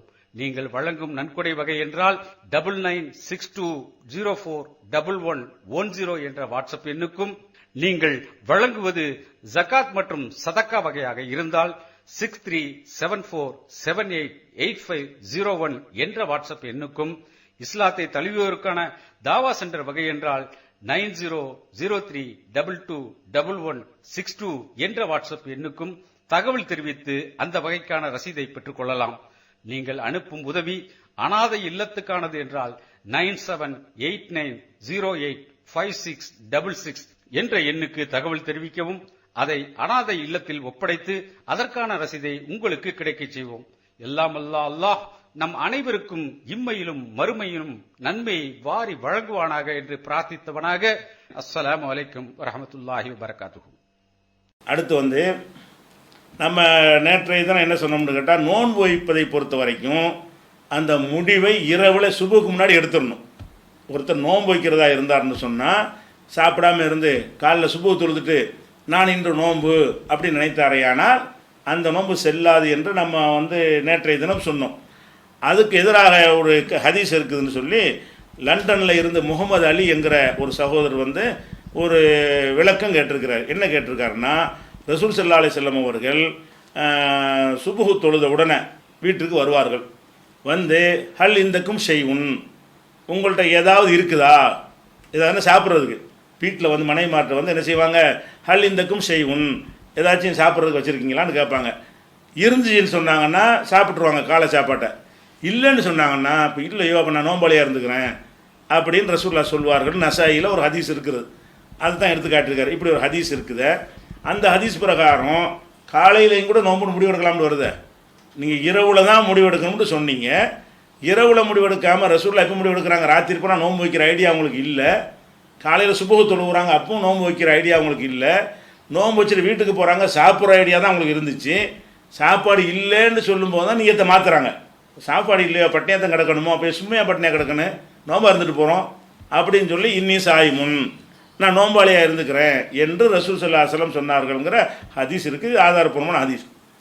இதில் என்னன்னு கேட்டால் இது ரெண்டும் முரண் மாதிரி ஒரு முரணாக தானே இருக்குன்னு கேட்குறாங்க. மேலோட்டமாக பார்த்தா முரண் மாதிரி தெரியும், ஆனால் முரண் கிடையாது. ஏன் கிடையாதுன்னு கேட்டால் இரவிலேயே தீர்மானிக்க வேண்டும் என்று நம்ம சொன்னது கட்டாய கடமையான நோன்புக்குள்ளது. ரமலானுடைய நோன்பு, ரமலான்கிற அல்லாஹ் உங்களுக்கு கடமையாக்கி இருக்கிறான். நீங்களாக வைக்கிற நோன்பு வந்து எப்போ நான் முடிவு எடுத்துகிட்டு போங்க. இறைவன் உங்களுக்கு கடமையாக்குற நோன்பு என்பது வந்து அந்த ரமலான் மாதம் நோன்பு. இந்த ரமலான் மாதத்து நோன்பை பொறுத்த வரைக்கும் அப்படி ஒரு ஹதீஸும் இருக்கிறது. இரவிலே அந்த நீயத்தை யார் வந்து முடிவு செய்யவில்லையோ அவருக்கு நோன்பு இல்லைன்னு இருக்கிறது. அதனால ரசூல் ஸல்லல்லாஹு அலைஹி வஸல்லம் அவர்கள் வைத்தது கட்டாய கடமை. ரமலான் நோன்பா, நோன்பு வைக்கிற ஐடியா உங்களுக்கு இல்லை. ஒரு விஷயம் சாதாரண ஒரு நாள் தான் அது. அன்றைக்கி வீட்டில் ஒன்றும் இல்லைங்கிறாங்க. அப்போ சுப்புகுலேருந்து ஒன்றும் சாப்பிடாம வேறு இருக்கிறோம். சாப்பிட்ருந்தா கூட வச்சுருக்க முடியாது. சுப்புகுலேருந்து எதுவும் சாப்பிடாமல் இருக்கிறோம், இப்பவும் இல்லைங்கிறாங்க. இனிமேல் இருக்கிற வாய்ப்பு இல்லை, நோன்பா இருந்துட்டால் நன்மையாச்சும் போயிடுமே அப்படின்னு வைக்கிறது. அப்போ உபரியான நோன்புகளுக்கும் கடமையான நோன்புகளுக்கும் வித்தியாசம் இருக்குது. இந்த நோன்பு நீங்கள் வைக்கலாம், இப்போ வைக்கலாம். இன்றைய கூட நீங்கள் என்ன செய்யலான்னு கேட்டால், ரமலான் நோன்பாக இருந்தால் இரவுல முடிவு செஞ்சுருங்க. ரமலான் இல்லாமல் நீங்களாக ஒரு நோன்பு வைக்க நினைக்கிறீங்க, காலையில் எந்திரிச்சு பார்க்குறீங்க, நம்ம சாப்பிடாமல் இன்றைக்கி நோன்பா இருந்துருவோமே, இருந்துருப்போம், அழகாக இருந்துருப்போம். எதுவும் சாப்பிடாமல் இருந்திருக்கணும். எதுவும் சாப்பிடாமல் இருந்தீர்களேயானால் காலையில் இந்த முடிவை என்ன செய்யலாம், எடுத்துக்கொள்ளலாம். அது போக எந்த அளவுக்குலாம் இந்த நம்மளாக விரும்பி வைக்கிற நோன்பு இருக்குன்னு கேட்டால், நம்ம வந்து நோன்பு வச்சுட்டோம், ஒரு விருந்தாளி வந்துட்டார், சாப்பாடு கொடுக்குறோம். அவர் என்ன செய்கிறாருன்னா என்னோட நீ கம்பெனி கொடுக்குறாரு, கம்பெனி கொடுக்கணும், என்ன செய்யணும், நோன்பை விட்டுவிட்டு அவரோட சேர்ந்து சாப்பிடணும். ஏன்னு இது என்ன நம்மளாக வைக்கிற நோன்பு. ரமலானில் அது மாதிரி வந்தால் கூட அப்படி செய்ய முடியுமா? அப்போ ரமலான்கிற நோன்பு வந்து அதுக்குடைய விதிமுறைகள் கொஞ்சம் வித்தியாசம் உள்ளது. நம்மளாக விரும்பி வைக்கிற நோன்பு என்பது என்ன இருக்குது, அது மாதிரி வந்து கணவனுடைய அனுமதி இல்லாமல் இப்போ மனைவி நோன்பு வைக்கக்கூடாதுங்கிறாங்க, நஃபிலான நோன்பு. ஏன், அவனுடைய வாழ்க்கை தேவைக்கு அது பாதிக்கும், இல்லற விஷயத்தை பாதிக்கும்னு ஒருத்தர் கருதுனான்னு சொன்னால், அப்போ நீங்கள் நோன்பு வச்சுட்டு இருந்தீங்கன்னா அவன் வந்து வேறு மாதிரி தப்பாக போகிறதுக்கு வாய்ப்பாக போயிடும். அது தடுத்தாங்க. ரமலான் இப்படி தடுக்க முடியுமா? அவன் போய்கிட்டு ஏன் பர்மிஷனில் ரமலான் நோன்பு வைக்கணும்னு, ரமலான் நோன்பு வச்சே ஆகணும், கணவன் அனுமதியெல்லாம் அது தேவை கிடையாது. அந்த மாதிரியான பல விஷயங்கள் இருக்கிறதுனால இந்த ஹதீஸ் வந்து நீங்கள் சொல்கிற ஹதீஸ் ஆதாரப்பூர்வமான ஹதீஸ் தான் இருக்குது தான். ஆனால் அது வந்து கடமையாக அல்லாத நோன்புக்கு, கடமை இல்லாத நோன்பு இருக்கும்ல, அதுக்கு உரிய ஒரு சட்டம் என்பதை என்ன செய்யணும், விளங்கிக்கிறணும். மதீனாவில் லுஹர் அசரையும் மக்ரிப் இஷாவையும் ஜம்மு செய்து தொழுதார்கள் என்ற ஹதீஸை விளக்கும்போது பள்ளியில் தொழலாம், வீட்டில் தொழலாம் என்ற நிலையில் உள்ளவர்கள் வீட்டிலே உள்ளதால் ஜம்மு செய்கிற தேவை ஏற்படலை அப்படின்னு நான் சொன்னேன். அதை அவர் கேட்குறாரு, அப்போ வீட்டில் அதாவது லுஹரை அசரையும் சேர்த்து தொழுது விடுவது, மக்ரிபை இஷாவையும் சேர்த்து ஒரு நேரத்தை தொழுவது, இப்படி தொழுவது வந்து ஒரு மழை நேரத்திலையும் மழை இல்லாத போதும் சில நேரத்தில் செஞ்சுருக்கிறாங்க. அப்படி செய்ய தேவைப்பட்டால் மக்களுக்கு உதவும் என்பதற்காக ரசூல் அப்படியும் காட்டி கொடுத்துருக்கிறார்கள். அந்த ஒரு விஷயத்தை சொல்லும்போது நான் என்ன சொன்னேன்னு கேட்டால், பள்ளிவாசலுக்கு நீங்கள் வந்தீங்கன்னு சொன்னால் மெனக்கெட்டு வர வேண்டி இருக்கிறது, மழையில் நனைஞ்சி 2 தடவை வர முடியாது. அதனால் நீங்கள் தொழுகிற வேண்டிய வீட்டில் இருக்கிறவங்க வீட்டிலான இருக்கிறீங்க, அதுக்கு நம்ம வர வேண்டிய தேவையில்லை தானே. அதனால் நீங்கள் என்ன செய்யலாம், நீங்கள் அது இந்த மாதிரி செலவு உங்களுக்கு தேவையில்லை, சும்மா இருக்கிற ஆளுக்கு தேவையில்லைன்னு சொன்னோம்.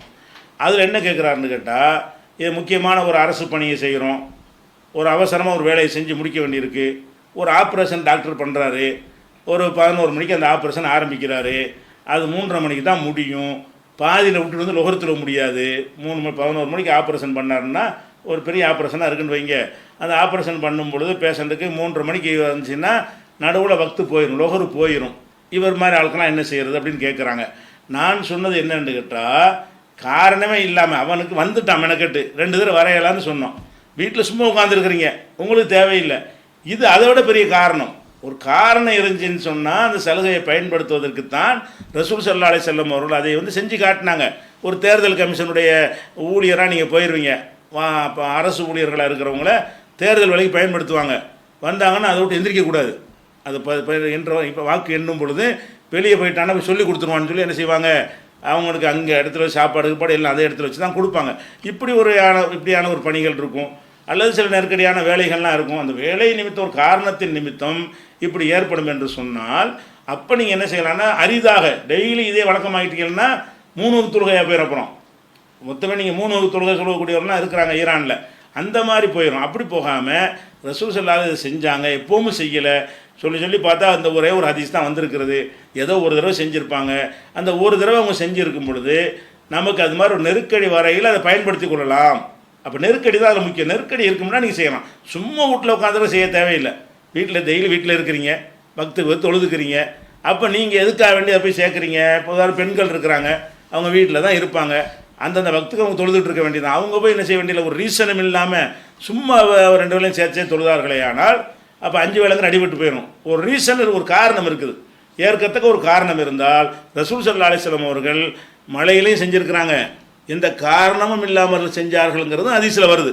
அப்போ ஒரு காரணமும் இல்லை, மழையோ பயமோ இல்லாத நேரத்தில் இப்படி செய்தார்கள் என்றும் ஹதீஸ் இருக்கிற காரணத்தினால அப்போ ரசூல் எதுக்கு செஞ்சு காட்டுறாங்க, ஒரு தேவை ஏற்பட்டால் மக்கள் பயன்படுத்தி கொள்ளட்டும். இந்த மாதிரி இதெல்லாம் வரும், நவீன காலத்தில் இப்படிலாம் வருங்கிறத அல்லாஹ்வுடைய மார்க்கமாக இருக்கிறனால அல்லாஹ் உள்ளத்தில் போடுறான். அவங்களுக்கு அல்லாஹ்வுடைய மார்க்கமாக இருக்கிறனால இந்த மாதிரி ஒரு 2 தொழுகை தொழ முடியாத அளவுக்கு நீண்ட வேலைகள்லாம் மனுஷனுக்கு ஏற்படும், தொடர்ச்சி அதை முடித்தா தான் சரியாக வரும். அப்படியான ஒரு நிலையில் இருந்தாங்கன்னு சொன்னால் அவங்க 2 தொழுகையிலையும் ஒன்றா சேர்த்துக்கலான்ற அடிப்படையில் அப்படி நீங்கள் செஞ்சால் செய்யலாம். 5 வக்துங்கிற அந்த சிஸ்டம் இருக்கு இல்லையா, அதை உடைக்கும் அளவுக்கு இல்லாமல் தேவைக்கு அவசியத்துக்கு அப்படி இருக்குமே, ஆனால் அது மாதிரியான ஒரு விஷயத்தை என்ன செய்யலாம், பயன்படுத்தி கொள்ளலாம். சரி, இன்ஷா அல்லாஹ் மீதி கேள்வி நாளைக்கு பார்க்கலாம்.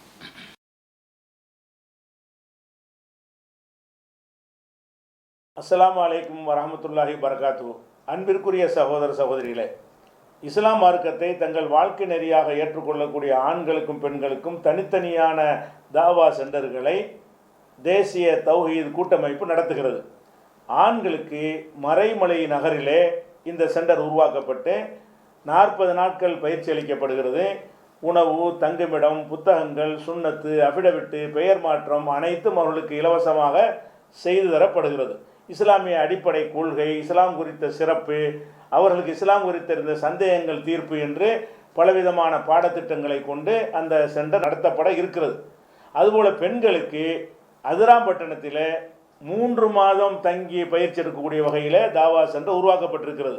இந்த 3 மாதமும் உணவு, அவங்களுக்கு தேவையான புத்தகங்கள், பெயர் மாற்றம், அபிடவிட்டு மற்ற எல்லாமே இலவசமாகவே செய்து தரப்படுகிறது. அவர்கள் எந்த ஊரிலிருந்து இஸ்லாத்தை ஏற்று வருகிறார்களோ அந்த ஊரிலிருந்து நம்ம ஊருக்கு வருவதற்குரிய போக்குவரத்து செலவுகள், திரும்பி செல்வதற்கான போக்குவரத்து செலவு எல்லாமே நம்ம என்டிஎஃப் சார்பாக நம்ம செய்து தருகிறோம். இந்த வகைக்கு நீங்கள் உதவி செய்ய விரும்பினால் கீழ்கண்ட வங்கி கணக்குக்கு உங்களுடைய உதவிகளை அனுப்பி வைக்குமாறு கேட்டுக்கொள்கிறோம். அஸ்ஸலாமு அலைக்கும். இன்ஷா அல்லாஹ் நாளைய சகர் நேர சங்கமம் நிகழ்ச்சியில் காவி உடை தடை செய்யப்பட்டிருந்தால் ஈசா நபி குங்குமப்பூ உடையணிந்து வருவது எவ்வாறு? மஹதி அலைஹி வஸல்லம் ஒரு அரசர்தான் எனில் அவர் ஈசா நபியுடன் இணைந்து போர் புரிவார்கள் என்று முன்னறிவிப்பு தொடரில் கூறியது ஏன்? அஜினமோட்டோ என்பது என்ன? அதை பயன்படுத்தலாமா? இஸ்லாமிய மாதங்கள் எப்போது உருவானது? இது போன்ற பல கேள்விகளுக்கான பதில்களை காணத் தவறாதீர்கள். அல்லாஹ்